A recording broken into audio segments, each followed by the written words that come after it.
Samsung, who's still making Android tablets, even though it seems like Google want to get out of it. I mean, just you don't see a lot of them. They just never took off, really. Samsung ain't giving up on the idea. They want to go toe-to-toe with the iPad. If the iPad is still there, they still want to be there.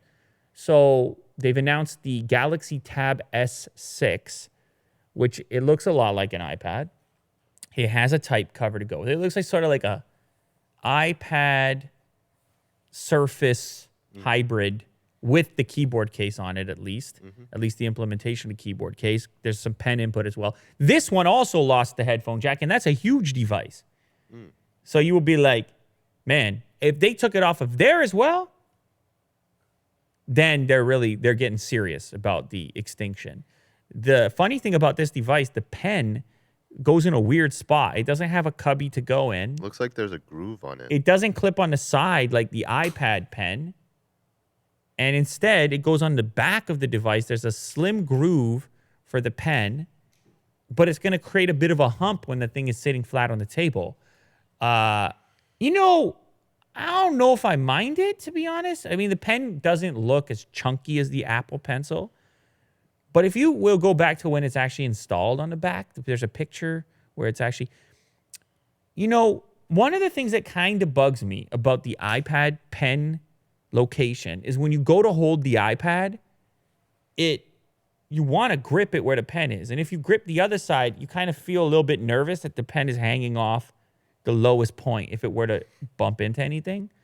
I don't know about this implementation. Obviously, I got to try it out. And the pen itself doesn't look as cylindrical. It looks a bit flatter. But again, I got to play with it.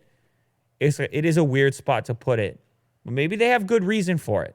And maybe it could be an improvement on the iPad setup. Anyway, to round out the specs, it's around $650, 10.5-inch OLED display, 2560 by 1600, Snapdragon 855, 7,000 milliamp hour battery, 6 or 8 gigs of RAM on there, 8 megapixel front camera, and the rear has a 13 and 5 megapixel. It's crazy light. It's 420 grams, and it has an in-display fingerprint scanner, which is Samsung's first time that they've ever done something like that. So they still want to go toe-to-toe with the iPad. The Android tablets are hanging around. The Ars Technica headline, Samsung won't let Android tablets die. I mean, it kind of does feel that way at this point.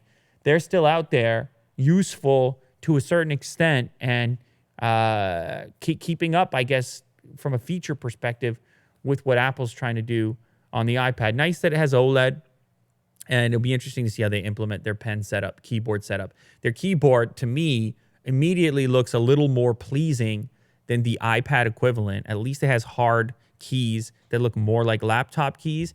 And then, but it's not going to be cheap. I'm looking at it here, $180 for the keyboard case. So taking cues from Apple on the pricing scheme as well, unfortunately. Anyway, Galaxy Tab S6.